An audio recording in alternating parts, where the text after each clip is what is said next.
ሰላም ጤና ይስጥልን ተመልካቾቻችን እንደምን ዋላችሁ እንደምን አመሻችሁ ከአንከር ሚዲያ ዝግጅት ክፍል ያክብሮት ሰላምታችንን እናቀርባለን። ባለፉት 2 እና 3 ቀናት በአማራ ክልል እየተካሄዱ ያሉ የህልውና ተጋድሎችን በተመለከተ ያሰባሰብናቸውን መረጃዎች የምናቀርብበትን ከፋኖ መንደር የተሰኘውን ዝግጅታችንን ነው ይዘን የቀረብነው። የፋኖ ኃይሎች በተለያዩ ቀጠናዎች የሚያደርጓቸው ተጋድሎች በአገዛዙ ሰራዊት ላይ መጠነ ሰፊ ጉዳት እያስከተሉ እንዳለም ከሚደርሱን መረጃዎች ለማወቅ ተችሏል። ዙ 23 በተለያዩ አካባቢዎች ወድመዋል። በመቶዎች የሚቆጠሩ የአገዛዙ ሰራዊት በአንድ ውጊያ ብቻ የሞቱባቸው አካባቢዎች እንዳሉ ነው የደረሰን መረጃ የሚያመለክተው። የዘውትር ተሳታፊያችን ያለፉትን 2 ቀናት ሰብስቦ እንዲህ አጠናክሯቸዋል። አብረነው እንቆያለን። አመሰግናለሁ መሳይ። እንግዲህ በአማራ ክልል በበርካታ አካባቢዎች ላይ በተለይ በዋናነት የአገዛዙ 11 እዞች በአማራ ክልል ተሰማርተው ከወትሮ በተለየ ሁኔታ ለመጨረሻ ጊዜ በሚያስብል ደረጃ ዘመቻ ጀምረዋል። የፋኖ ኃይሎች አሁን ግምገማ ላይ ናቸው።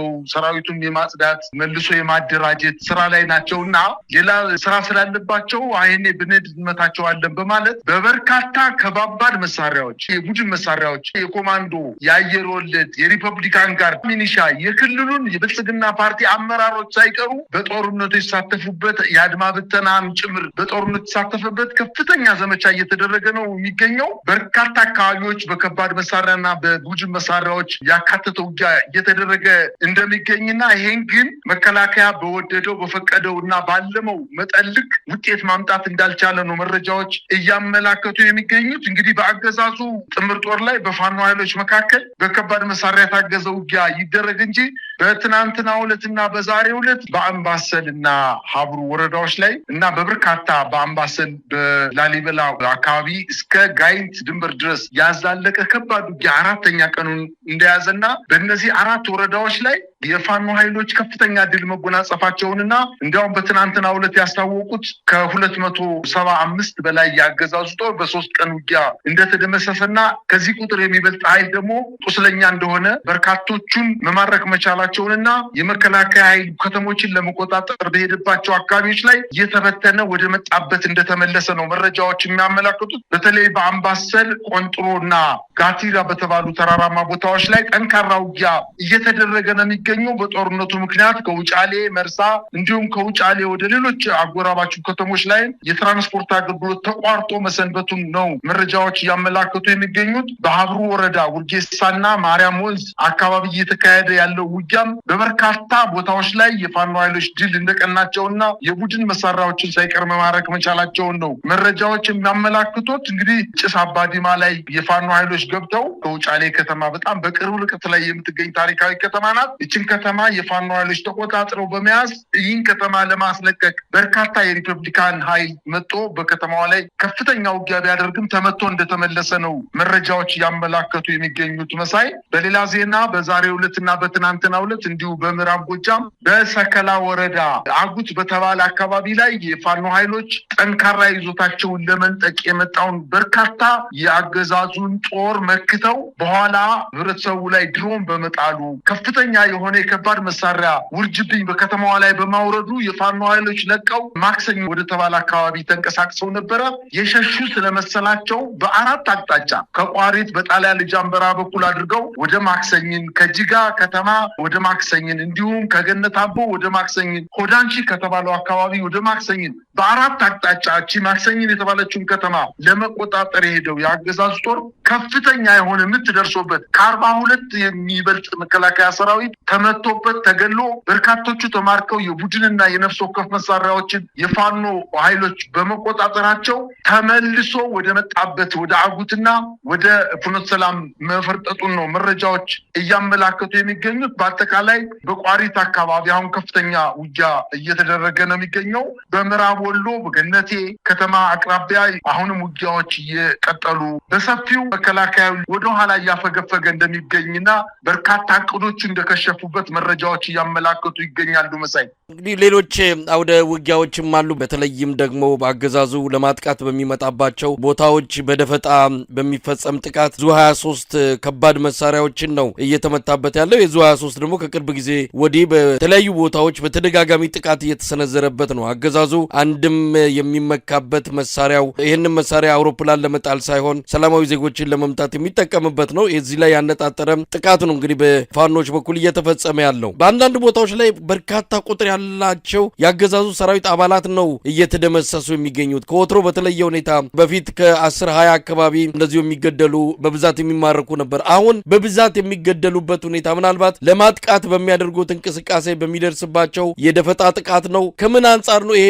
ከፍተኛ ቁጥር ያለው ያገዛዙ ሰራዊት እየተገደለ ያለው? እንደው ሌሎች አውደ ውጊያ መረጃዎች ካሉን ብታካፍለን። መሳይ አሁን ውጊያዎችን እኮ በጣም እየተለማመድን መጥተናል። ከ3 ቀን በፊት በዚህ በሰሜን ሸዋ አካባቢ ሸዋሮቢት ከተማ ላይ የፋኖ ኃይሎች እኮ ገብተው ከፍተኛ የሆነ ክሳራ አድርሰው ነው የወጡትኝ። በርካታ የብልጽግና አመራሮችን ሳይቀር የደህንነት አባላትን የመከላከያ ወታደሮችን ሳይቀር ማርከው ከከተማ መውጣታቸውን መረጃዎች አመላክተዋል። በወሎ ተንታና እንጅባራ ላይ ከጠዋቱ 12 ሰዓት ላይ በከተሞች ላይ የፋኖ ኃይሎች ከበባ በመፈጸም ከባድ ድል ማግኘታቸውን እንዲሁም በመተሃራ አካባቢ እስከ ናዝሬት ድንበር አካባቢ በዚህ በሞጆ አካባቢ በአማራ ክልል የሚገኙ የሰሜን ሸዋ ወረዳዎች ላይ የፋኖ ኃይሎች ከፍተኛ ጥቃት ሰንዝረው በኦሮሚያ ክልል አድማ ብተና በሪፐብሊካን ጋርድ በአየር ወለድ ኮማንዶዎች ላይ ከፍተኛ ድል መጎናጸፋቸውንና ይሄንን ለመመከት የሄደው የመከላከያ ሰራዊት 1 ሰዓት ባልሞላ ጊዜ ውስጥ ተመቶ ወደ ናዝሬት መሸሽ መቻሉና የፋኖ ኃይሎች አሁን ወደ መተሃራ አካባቢ እየመጡ ከፍተኛ ጥቃት መሰንዘራቸውን ተከትሎ በመከላከያም ይሁን በኦሮሚያ ክልል ልዩ ኃይል የተደራጀው ኃይል ከፍተኛ ድንጋጤ ውስጥ መውደቁን ነው መረጃዎች እያመላከቱ ያሉት። በአጠቃላይ እነዚህ እየተፈጸሙ ያሉት ውጊያዎች የመከላከያ ሰራዊቱ ታስታውስ ከሆነ ከመስከረም 30 አካባቢ የመከላከያ ኢታማዦር ሹም በአራቱም የዞኖች የአማራ ክልል የሚገኙ ዞኖች በባህር ዳር ከተማ፣ በኮምቦልቻ፣ በደብረ ብርሃንና በባህር ዳር ከተማ አራቱን ዞኖች ያካለለ በመስመራዊ መኮንኖች ከፍተኛ ጄኔራሎችን እዚህ የሚመሩ ኃይሎች ሰብስቦ ውይይት አድርጓል። እናንተ ከተማ ላይ ተቀምጣችሁ በተለይ በዋናነት እዝን የምትመሩ ጄኔራሎች፣ ውጊያውን የምትመሩ መስመራዊ መኮንኖች በዘረፋ ላይ ተሰማርታችኋል። ከተማ ላይ የሆነ የግል ጥቅማችሁን እያካበታችሁ ነው። የሰራዊቱን ያለአመራር ወደ ጦርነት እንዲገባ በማድረግ ሰራዊቱን እያስፈጃችሁት ነው። ስለዚህ እናንተ ተጠያቂ ናቸው። አሁን የመጨረሻ እድል ሰጠናችኋል። በዚህ ጦርነት ከተሸነፈ ሰራዊቱ ወደኋላ ካፈገፈገ እርምጃ የምንወስደው በእናንተ ላይ ነው። ስለዚህ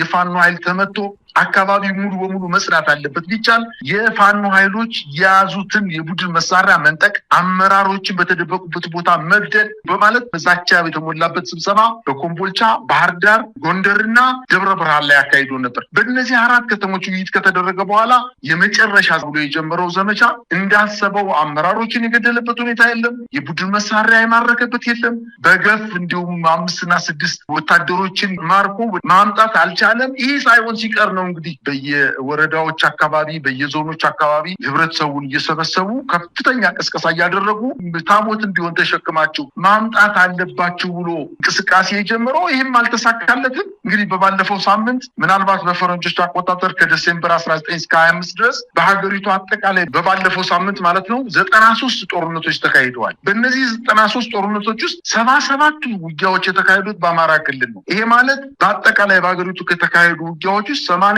በመቶ የሚገመተው ውጊያ በአማራ ክልል እንደተካሄደ መረጃዎች እያመላከቱ ነው። እነሱ ሰላምን ማጽናት እያሉ ከፍተኛ እንቅስቃሴ እያደረጉ ነው ያሉት። በወረዳ ላይ ህዝቡን በግድ እያስወጡ ስብሰባ እያደረጉ ነው። ነገር ግን በስብሰባ የጸና መንግስት የመጣ ሰላም የለምና ችግሮቻቸውን አሁንም በይደር ነገሮችን ለበስ በማድረግ ውይይት እያደረጉ ነው። ይሄ ካለቃቸው ትዕዛዝ በመሰጠቱ ምክንያት ህብረተሰቡን አወያይተናል። ይሄው ህብረተሰቡ ጥላቻ አለው፣ ፋኖችን አይፈልጋቸውም ለማለት በውጊያ የተሸነፈውን ኃይል ለማጽናናት የተደረገ ጥረት እንዳለ ነው መረጃዎች እያመላከቱ የሚገኙት። መሳይ ምናልባት እነዚህ ህዝባዊ ስብሰባዎች ከምን የመነጩ ናቸው ማለት እንችላለን? ህብረተሰቡ የፋኖን ትግል እንደሚደግፍ እየታወቀ ምክንያቱም እንደዚህ አይነት ትግል የህዝብ ድጋፍ ባይኖረው ኖሮ አይደለም 2 ዓመትና ከዛ በላይ ለ2 ሳምንትም ያህል እድሜ የሚኖረው አልነበረም። የህብረተሰቡ ድጋፍ አለ። የአማራ ህዝብ የፋኖን ትግል ወይ በአካል መሳሪያ አንግቦ ጫካ ገብቶ ይደግፋል፣ አሊያም ደግሞ ደጀን ሆኖ እየደገፈ እንዳለ ምንም ጥርጥር የለውም። ትግሉን ከሚደግፍ የህልውና ጥያቄ ካለበት ህዝብን እንደዚህ ሰብስቦ እያስፈራሩ ምን ውጤት ይገኛል በሚል ነው እንግዲህ ጓዙን ጠቅልሎ አማራ ክልል ገብቷል። ሰሞኑን ጋምቤላ ላይ የተፈጠረው ቀውስ አንዱም እዛ የሚገኘው መከላከያ ሰራዊት ተሰብስቦ አማራ ክልል በመግባቱ ነው። ሌላም አካባቢ ያለው በሙሉ ወደ አማራ ክልል ጓዙን አድርጓል። የሀገሪቱ መከላከያ ሰራዊት አቅሙን በሙሉ አማራ ክልል ውስጥ በማድረግ ነው እንግዲህ ውጊያውን እያካሄደ ያለው። ይህን ሁሉ አድርጎ ፋኖን ማጥፋት አይደለም፣ ምናልባትም እንደሚባለው ከሆነ ይዞታቸውን እያስፋፉ እንዲመጡ የከለከላቸው ኃይል የለም። ፋኖዎችን ህዝቡን መሰብሰቡ ምን ፋይዳ አለው? ህዝቡን ሰብስበው መፍትሄ አምጣ አይደለም እኮ ያሉት። ህዝቡን ሰብስበው ምንድነው ሲሉት የነበረው? ፋኖ ማታስገቡ ከሆነ የነበረው ልማት በሙሉ ይፈርሳል፣ እርምጃ በእናንተ ላይ እንወስዳለን፣ እናንተ ደንቆሮች ናቸው፣ ህዝብን እንደ ህዝብ የመራይ ህዝብ ሃይማኖት የለሽ ነው በማለት አጠቃላይ የሜጫ ወረዳን ህዝብ እኮ አንድ የብልጽግና ስራ አስፈጻሚ መድረክ ላይ ወጥቶ የአንድን ወረዳ ህዝብ በሙሉ መሀይምና ሃይማኖት የለሽ እምነት የለሽ ብሎ የተሳደበበት ሁኔታ ነው። እነሱን ሳይደግፍ ሲቀር ሃይማኖትና እምነት የሌለው መንግስታዊ ስርዓትን የማያውቅ ጋጠወጥ ህዝብ እንደሆነ አድርገው ነው እየሰደቡት ያሉት። ይሄ ሁሉ የመጣው ከደረሰባቸው ሽንፈት ነው። አጠቃላይ ፍርሃት የወለደው ድርጊት ነው እየፈጸሙ የሚገኙት። በበርካታ ወረዳዎች ላይ ዞን ከተሞች ላይ ህዝቡን አስገድደው በጀነራል መድፍ ታጅበው በሄሊኮፕተር ታጅበው ፒቲአር ታንክ አዳራሾችን ከቦ በርቀት ሻለቃና ሻምበሎችን ክፍለ ጦሮችን አሰልፎ 1 ሰዓትና 2 ሰዓት ላልሞላ ለሚዲያ ቀረጻ ሊሆን የሚችል ውይይት አድርገዋል። ነው። ነገር ግን መፍትሄ ለማምጣት ሳይሆን ይሄው ይንሰርተናል፣ ፋኖች የሉም፣ ህዝብ ይጠላቸዋል ማለት በመካከል የነሱን ደጋፊዎች በአዳራሾች ውስጥ አስገብተው ነው ቅስቀሳ ሲያደርጉ የነበሩት። በአጠቃላይ ይሄ የመሸነፋቸው ምልክት ነው። ሱሪውን አስፈትተነዋል፣ ቀበቶውን አስፈትተነዋል፣ ተበትኗል፣ በየገዳሙ ነው ያለው። ከእንግዲህ በኋላ የሚቀረን መሪዎችን በተደበቁበት ገዳም ውስጥ ፈልገን መምታት ነው ሲሉ የነበሩ ወታደራዊ ጄኔራሎች እባካችሁን ለምኑልንና ወደ ሰላም እንምጣ፣ መሳሪያቸውን አውርደው ወደ ከተማ መጣው እጅ እንዲሰጡ ለምኑልን ብለው ልክ የሰፈር ጥል ተጣልተው ወይንም የአንድ ሰው ነፍስ ገሎ ጫካ እንደገባ አይነት የግለሰብ አጀንዳ ይዘው እንደወጡ አድርገው ነው ስብሰባውን ሲመሩት የነበረው። ይሄ የክሽፈታቸው አንዱ መገለጫ ነው ማለት ይቻላል። በአጠቃላይ እኮ በአማራ ክልል አሁን ማስረሻ ሰጠ ተፈራረመ፣ ከእንግዲህ በኋላ ሞት የለም፣ የታሰሩ ሰዎች ይፈታሉ፣ ውጊያም ይቆማል ተብሎ ነበር አይደለም? ይሄ እኮ ከሳምንት በላይ አልሄደም። ይሄ አጀንዳ ሳምንት ላይ ሆይ የተባለ ምንም መፍትሄ አላመጣ ሲል ወደ ህዝባዊ ውይይት ሄዱ። ህዝባዊ ውይይትን መፍትሄ አላመጣ ሲል አሁን ከፍተኛ የሆነ ድሮን በክልሉ ውስጥ አስገብቶ አጥፍቶ ጠፊ ድሮኖችን ሳይቀር ወደ ባህር ዳር ከተማ አስገብቶ የአማራን ህዝብ አጠቃላይ ለመፍጀት ስብሰባ ላይ እናንተ ስለምትደግፉት ነው ከእንግዲህ በኋላ በምንወስደው እርምጃ አንጸጸትም፣ በህብረተሰቡ ላይ በሰላማዊ ነዋሪው ህዝብ ላይ ከፍተኛ እርምጃ እንወስዳለን በማለት ህብረተሰቡ ሲያስፈራሩበት የነበረው አጠቃላይ መድረክ ውጤት የማያመጣ መሆኑና የአማራ ህዝብ የብልጽግናን ይሁን የጀነራሎችን ድስኩር የሚሰማበት ደረጃ ላይ አይደለም። ብሶቱ ገንፍሎ ወጧልኝ። የአባት አርበኞች የነበራቸውን የቃታ ብረት አንስተው ከፋኖ ኃይሎች ጋር ተቀላቅለዋል። የፋኖ ኃይሎች ትናንትና ከነበራቸው በላይ ጉልበት ጨምረዋል፣ አስተውሎት ጨምረዋል። አጠቃላይ ቀጠናዊ ትስስር ለመፍጠር ከፍተኛ እንቅስቃሴ እያደረጉ ነው የሚገኙት። ስለዚህ ብልጽግና ከፍተኛ ድንጋጤ ውስጥ በመግባቱ የፈጠራቸው የውሸት መድረኮች እንደሆኑ ነው አብዛኛው ማህበረሰብ እየተረዳ ያለው። መሳይ ምናልባት ወደ ፋኖችም እንምጣና እንግዲህ አሁን የስልጠና ግምገማ ወደ ውስጥ መመልከት ብዙ ነገሮችን የማጥራት የማራገፍ ዝም ብሎ ገብቶ አጀንዳ ኖሮ ተልኮ ኖሮት የመጣን ሁሉ አራግፎ ወደ እውነተኛው የመጨረሻው ምዕራፍ የሚሄዱ እንቅስቃሴ ላይ ዋዜማ ላይ እንደሚገኙ ነው የምንሰማው። በዚህም የተነሳ ማጥቃቶችን ቀነስ አድርገው እንዳሉ ነው። ይህንን አጋጣሚ በመጠቀም ነው እንግዲህ ያገዛዙ ሰራዊት ሁልጊዜ ለመጨረሻ ይላል፣ ሁልጊዜ አጠፋቸዋለሁ ይላል። ግን ሁልጊዜም እቅዱ እየከሸፈ ዘመቻው ኢላማውን ሳይመታ በከፍተኛ ኪሳራ እየተጠናቀቀ እንዳለ ነው። አሁንም ከዛ የተለየ ነገር እየሰማን አይደለም። ነገር ግን ፋኖዎቹ በኩል ያለው አንድነቱ እየተጠናከረ ነው። አሁን በፊት ለፊትም እየመጡ ነው። በተለይ ከአቋም አንጻር አብሮ ከሚሰሩ አካላት ጋር በተያዘ ለአማራ ፋኖ ትግል ከማን ጋር እንሰራለን፣ ማን ነው ከኛ ጋር አጋር መሆን የሚችለው፣ ይህንን የሚወስነው ራሱ የፋኖ ትግል መሪዎችና ህዝቡ እንጂ ሌላ አካል ከከሌ ጋር ትሰራላችሁ፣ ከከሌ ጋር አጋር ናችሁ፣ ባዳና ባንዳ በሚል ጨዋታ የሚሸማቀቅና ወደኋላ የሚመለስ የለም የሚሉ አቋሞችን በስፋት እያንጸባረቁ ይገኛሉ። ስለዚህ ትግሉ አሁን መልክ ይዞ ወደፊት የሚሄድበትን የመጨረሻ ስራ እየተሰራ እንዳለ ነው የምንሰማው። በተለይ አንድነትን በተመለከተ ሁለቱ የፋኖ አደረጃጀቶች ሁሉን ነገር ጨርሰው ከመጨረሻው ምዕራፍ እንዳሉ በየጊዜው ይነገራል።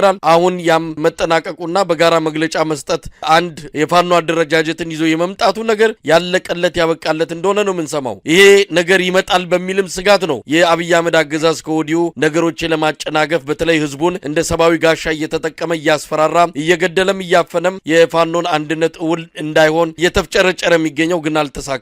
ለማንኛውም በመጨረሻ ምን ማለት ይቻላል ከፋኖች አጠቃላይ ወቅታዊ ቁመና አንጻር? የአማራ ፋኖ ብሔራዊ ኃይል ኮማንድ ፖስት አባልና የምዕራብ እዝ ዋና አዛዥ ወይንም የቴዎድሮስ እዝ ዋና አዛዥ የሆነው አርበኛ ዘመነ ካሴ አንድ መልእክት አስተላልፎላቸዋል። በጣም ጠንካራ በጣም ቆንጆ የሆነ ብስለት የተሞላበት መልእክት አስተላልፎላቸዋል። እነሱ ከሻዕቢያ ጋር ሰርተው አብረው ተባብረው ህወሓትን ሲመቱት ሻዕቢያ ጻድቅ ነው በእነሱ ቤት። ከኛ ጋር ሲተባበር ግን እኛም ባንዳንን እነሱም ኃጢአተኞች ናቸው። ስለዚህ ከማን ጋር መስራት እንዳለብን በብልጽግናኛ ልንተችም ልንገመገምም ማን ወዳጃችን ማን ጠላታችን ሊሆን እንደሚችል የመምረጥ ስልጣኑ እኛ ነው እንጂ ያለን ብልጽግና የለውም። ስለዚህ ብልጽግና አገር ሊያፈርስ ያለ ስርዓት የነበረችውን የ3 እና 4 ሺህ ዘመን ታሪክ አኩሪ ታሪክ ያላት ኢትዮጵያን ለማፍረስ እየሰራ ያለ ስርዓት እኛ ከማን ጋር መታገር እንዳለብን ሊወስንልን ማስተያየት ሊሰጥብን የሞራል ብቃት የለውም። አፍራሽ የሆነ ስርዓት ስለሆነ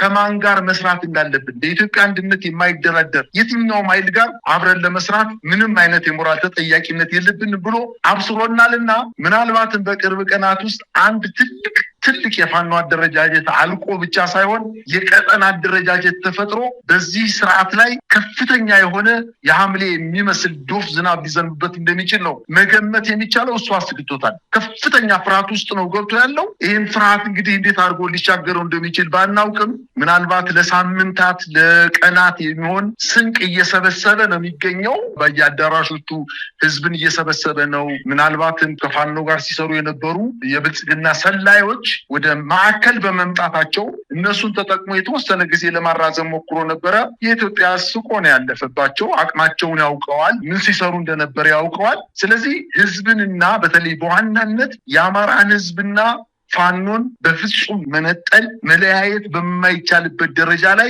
እንደ ሰርገኛ ጤፍ ለይቶ ማስቀመጥ በማይቻልበት ደረጃ ላይ ስለተደረሰ ይሄን ነገር መንግስት ሊቀለብሰው እንደማይችልና ትግሉ በፋኖ የበላይነት ሊጠናቀቅ እንደሚችል ነው አብዛኛው ሰው እየገመተ ያለው። ምናልባት በአጭር ቀናት ውስጥ የመከላከያ ሰራዊት አቅሙ ጨርሶ አሁን የመጨረሻ ከአቅሙ በላይ ዘመቻዎችን ተበትኖ በየቀበሌው ሂዷል።